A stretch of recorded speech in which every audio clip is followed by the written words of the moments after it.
Another day, another basketball stories na naman ang pagkukwentuhan natin.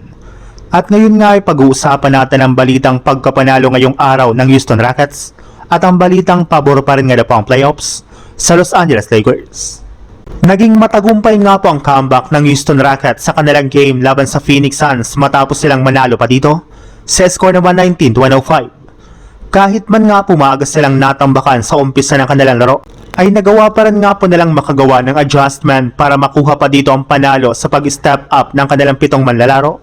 Sa paunguna nga po ni Kevin Durant na nagtala dito ng 24 points, Amen Thompson na kumuha ng 22 points at si Jabari Smith Jr. na gumawa naman ng 20 points dito.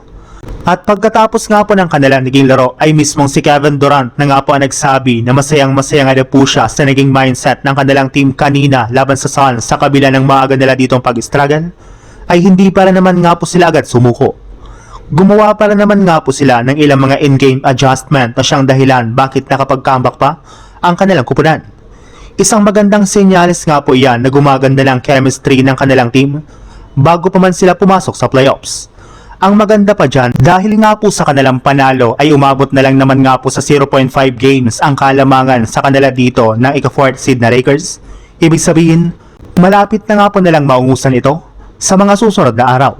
Sa ibang balita naman, hindi na nga po nagiging maganda pa ang mga nangyayari ngayon sa Los Angeles Lakers dahil matapos nga po na magtamo ng injury ang kanilang mga key players na sina Austin Reeves at Luka Doncic ay nagsunod-sunod na nga po dito ang kanilang pagkatalo. Sinundan pa nga po ito ng pagkakaroon rin ng injury ng iba nilang mga players na nakaka-apekto at nakakasira na nga po ngayon sa momentum ng kanilang kupunan.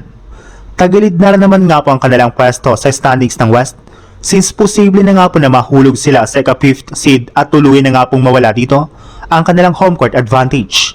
Buti na lang at hawak para naman nga po ng Lakers ang kanilang kapalaran dito.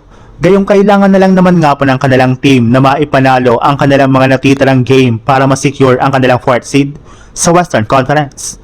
Hindi rin naman nga po nila dapat alalahanin ang Rockets since hawak rin naman nga po nilang tiebreaker sa Houston kaya kahit tumabla ang kanilang record ay ang Lakers para naman nga po siyang aangat sa standings ng West.